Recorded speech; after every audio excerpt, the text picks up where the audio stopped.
Hey folks, psychology student here. Have you ever seen someone in your life who maybe isn't doing the best right now? For whatever reason, maybe they're bummed out, there's some sort of life circumstance, some situation, harm has come to a loved one, and they're not doing too great. What can we say to them? Or better yet, what are some things we should avoid saying at all costs? So folks, doing some studying, taking a couple of counseling courses, here are some of the most interesting things I can share with you about things to avoid telling someone who is already feeling low.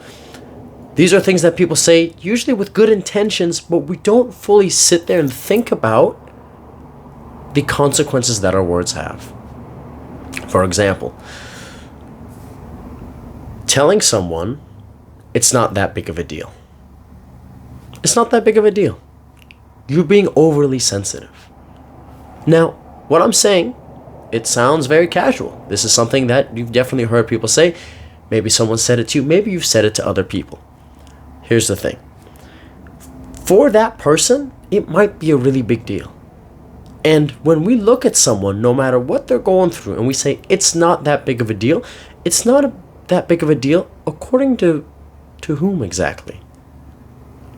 According to you, it might not be a big deal, but to them it is. So that line of thinking, it's not that big of a deal, don't be so sensitive, is actually me saying, I don't think it's a big deal, therefore you shouldn't either. I'll give you a couple of examples. Daughter comes home from high school, or sibling, or whoever. She says about something terrible that happened to her with a group of girls who didn't like her, and they gossip, and she said something, and when mom or dad say, don't worry about it, it's not a big deal, you're being too sensitive, what the girl is thinking to herself is, well, it feels like a big deal to me. I'm very upset about it. I can't stop thinking about it. And I guess it's not a big deal to you. So when I open up to you, you invalidate how I feel. So guess what the daughter's going to do next time she comes home from school? Hey, honey, how was school? Fine. Why? Because mom and dad wouldn't get it. There's a retired Navy SEAL who said he comes back from all this talking about deployment and going to war and whatnot, and maybe they lost a person or two in battle who they were good friends with. He comes home and he's talking to his daughter. His daughter's really young, like in kindergarten, and she's talking about all these things that make her upset. And his first thought is, this is nothing to be upset about. I've literally come back from the battlefield. I've seen my friends die. What the heck? And then his next thought is, man, this girl's only 5-6 years old. It makes sense for her to be upset about this stuff, that her favorite crayon went missing, that Billy didn't want to share his crackers with her. Like, this is her battlefield. And I have to recognize that just because I'm up here with intensity, I got to get down to her level. And for a 5-year-old, the fact that Billy doesn't want to play with you anymore, that's really distressing. And I don't want to invalidate what it's like to be 5 years old again and have those experiences. Right? Because I'm looking at it from however old he was at that time with my lens, which isn't appropriate. What we could instead do is we could recognize that what this person is sharing with us is, oh, I hear that this is a big deal for you, or it sounds like this matters a lot to you. We're not agreeing, we're not validating, we're not saying, yeah, you should be upset about it. We're not going either way on this teeter-totter. We're just kind of sitting back and observing like, whoa, whatever's going on here, it's clearly distressing you. I can tell by how upset you are. Make sense, folks? So that was number 1. Number 2, things to avoid saying. Ready? I hope everything goes amazing. I hope you have an amazing year. I hope everything goes fantastic. I hope you have a great day today. I hope you never get upset. Something in that line.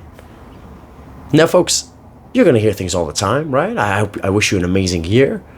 I hope this job will be filled with amazing opportunities and happiness. The problem is, if we take this to an extreme, and I've actually heard people say, I wish you a year with no terrible news. I wish you a year full of happiness and joy. Folks, is it possible? Have you ever had a year? Have you ever had a week where you've only experienced happiness and joy from the first start of the week to the end of the week? Is that even possible? To a 5-year-old, you could say that, and even to them it wouldn't be true. They'd still get upset and get angry and be frustrated and be scared. let alone an adult. This individual throughout the year, he might get fired from work, relationship status could change, they might fall ill. All these things could happen.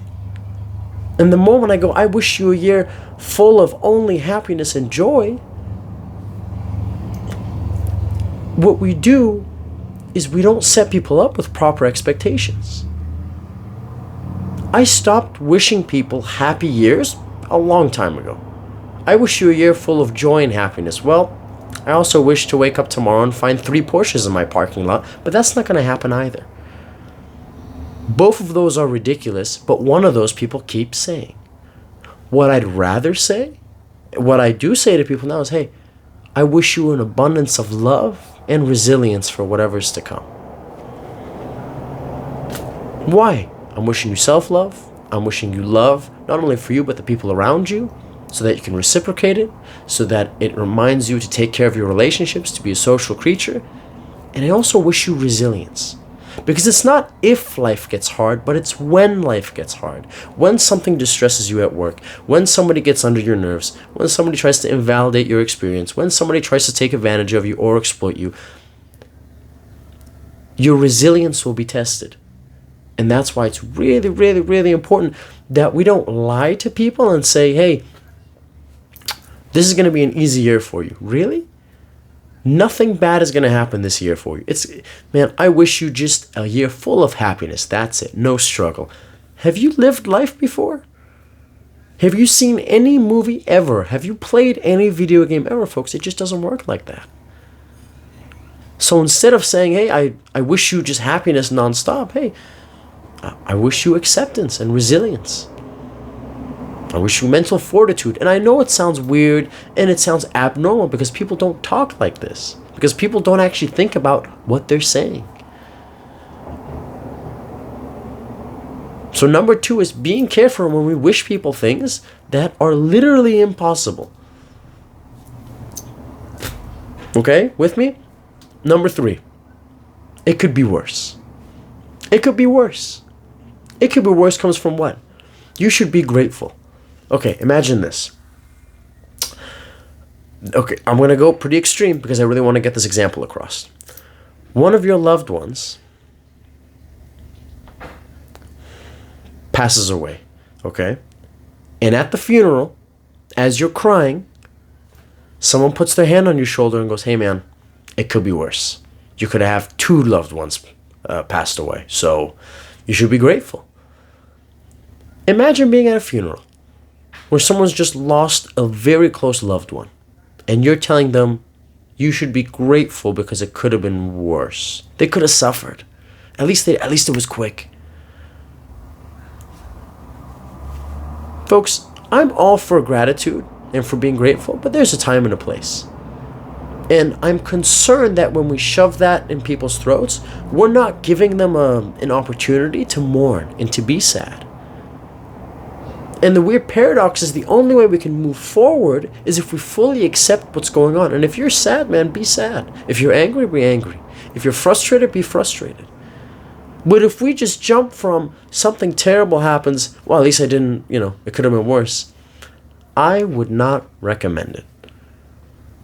If something terrible happens to someone, so now the question becomes, well, what do you say instead, Daniel, huh? It could be, if you don't want to focus on the positive, what do? I would focus on reality, not the positive. I wouldn't focus on the negative. I'd focus on reality. I'd say, I'm so sorry that happened to you. And only say this if you mean it. If there's something you need from me, if there's something I can do for you, please let me know. And please only say that if you can actually do it. Don't say that to someone, and then when they call you in a week, it goes to voicemail. And you say, oh, sorry, I'm out of town.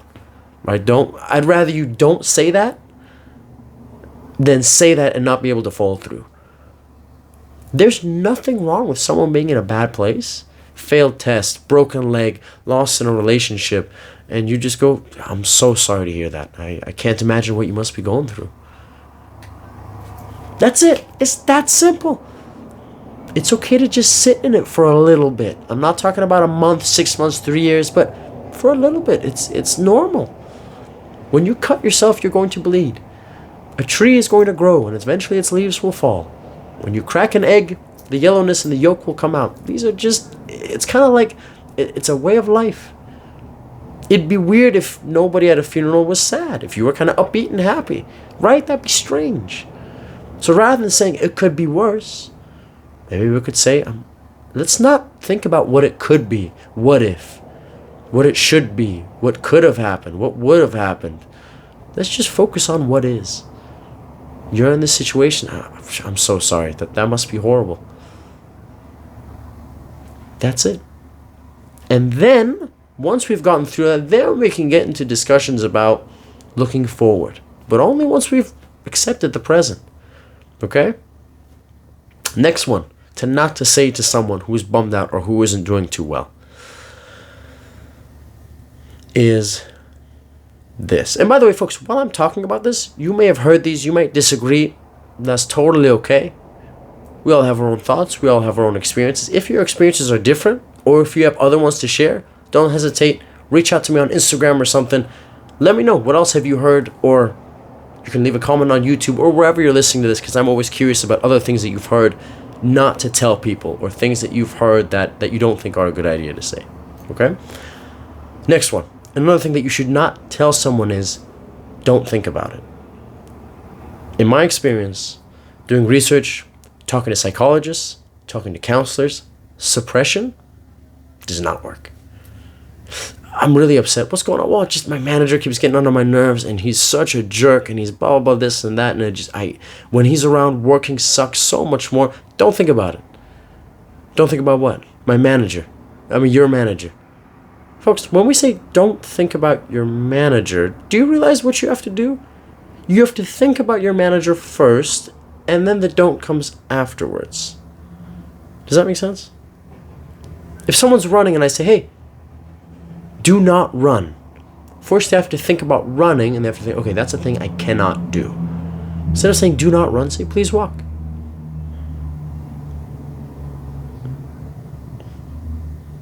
Don't tell people what they can't do. Tell them what they can do. Hey, listeners, don't think about a frog. You're like, okay, what is a frog? Oh, that's a frog? Okay, Daniel says don't think. Yeah, you just thought about the thing, and now you're trying to not think about a frog. And every time I say don't think about a frog, you're going to keep thinking about a frog. Does that make sense? So if someone's upset at something and you say don't think about it, it's kind of like, how do I do that? How do I not think about something? That's another thing we don't actually think about. I'm really upset because I did bad on a test. Oh, don't think about it. Don't think about my test? Okay, how? And then people get to what I would recommend is they say, well, think about something else, right? That's another way to phrase it. And I would never outright say, hey, don't think about it, think about something else. But I sit there and go, yeah, man, you sound really upset. I'm sorry to hear that. That sucks. It sounded like you put a lot of time and effort into it and it didn't go your way. What would you like to do now? And then maybe you get them to engage in an activity. And the beauty of engaging in an activity, especially if it's really stimulating, is it's hard to hold multiple thoughts. So if you take somebody bouldering, if you take somebody like it's a competitive game of billiards or pool, or you're doing something where they have to think about what they're doing, it's hard to keep that other negative thought in mind. Now, the reason I say competitive and stimulating is if it's light and if it's relaxed, they can hold other thoughts. Meaning, if you're just shooting a basketball by yourself, you can still have negative thoughts. But if you're playing a game 3-on-3, you're playing soccer, hey, pass over here, like you're in the zone. Or scientifically, if you know the word, is you're in a flow state. You're thinking about the game, who to pass to, you're being careful of which foot to put, you're thinking about how to score. So doing that now, that takes you away from the thought, right? That's no different than focusing on something else to get your mind away. But I would not outright say, hey, don't think about that. Is that a fair thing to say, folks? Listening to this, like, are there things that you agree with, things that you disagree with? Suppression, in my experience, I've never had any positive results with it. Someone saying outright, do not think about this anymore. Well, tell me what to think about instead. When we say these things in a negative way, and even though we might have the best intentions and we want to help someone, but we don't know how to, it actually pushes that person further away. Why? If I say something and the other person is struggling to comprehend. Like, I say don't think about it, and they're having struggling, and they go like, what does that even mean? Well, how do I stop thinking about it? I literally can't stop. Folks, one of the, and this is going to be a video in and of itself, reasons behind self-harm, self-injurious behavior that is non-fatal, meaning when people cut their wrists, why do they do that? It's not to seriously harm themselves, it's actually quite the opposite. These individuals, one theory suggests, want to find the place of their body that will do the least amount of harm to themselves, but causes the most amount of pain when engaging in self-harm. Why would you want to do that? Why would you, if you're going to harm yourself, why would you want to do the least amount of harm, but the most amount of pain? Because there's a theory that states this person has such negative thoughts, most likely depressive, that they can't stop having those thoughts. And when they cut themselves or when they burn themselves, the pain is so potent, it is so strong, with the nerve receptors and the pain receptors going off, they can't help but focus on anything else except the pain. So in a really strange and toxic way, that pain of cutting your wrists or burning yourself becomes a little meditative in nature. Why? It gets me to stop having negative thoughts and instead focusing on the pain that I've just caused myself. So one of the really, really tricky things is if you're a psychiatrist, if you're a counselor, if you're a psychologist, and you got to be careful when we have these two different factors involved at the same time. Because if you start addressing these negative thoughts and saying, hey dude, let's do CBT, let's attack those thoughts, blah, blah, blah, I don't want you to do this anymore, those negative thoughts have nowhere to go. And this individual is going to be inclined to harm themselves. And guess what happens? If you treat the component of them harming themselves, you're going to say, hey, look, I don't want you to do this anymore.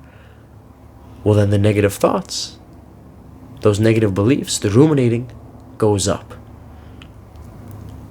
So which one do you attach first? Which one do you engage with first? Anyways, that's a different conversation for a different day. But I want you to recognize when we say these things, like don't think about it, like you should be grateful, like I wish you a year full of happiness and joy, or I hope this is the last bad news that you'll ever hear. We're setting people up for failure. What we're actually telling people is, this is how it should be, and if you don't think this way, there's something wrong with you. We're telling people indirectly by saying those things, we're telling them, if you think these things, it's because you're doing something wrong. You're doing something incorrectly. So not only should you feel bad now they're going to feel guilty. And they're going to say, what's wrong with me? It's so easy for Daniel not to have negative thoughts because he just stops the negative thoughts. Why can't I just stop having negative thoughts? So boom, that adds on. 3, the invalidation. It's not a big deal. It's not a big deal, so don't be so sensitive. Oh, Daniel says it's not a big deal. So either there's something wrong with me for being so upset at this topic, or Daniel just doesn't understand. And I'm not going to open up to him anymore. Do you see how this happens, folks? And really, the culprit here, I think, is education. I don't know if anyone ever sat down and told you what I'm telling you right now. Like, how many students do you know who took counseling courses while in university? I know psychology is a very popular degree, but there's different avenues. There's lifespan development. There's like neurobiology aspect of it. There's, biopsych, I know is a very popular degree, looking at the neurons and action potentials, this and that. But the element of mental health and how to talk to people and the words that we use, these are really important, folks. And without knowing it, with good intentions, we want to help someone. But if we say some of those things I've just mentioned, we can actually push someone even further away. So, folks, I hope that was educational. I hope you learned something. If you have ever heard these from someone to you, please do not take it personally. I hope that you know, or hopefully, fingers crossed, they have good intentions and they want to help. And if you say any of these things to people, I hope you can just examine them with a critical eye. If you agree, fantastic. If you disagree, even better. Thank you so much for listening. We just want to stir your thinking. Take care, everybody, and stay safe.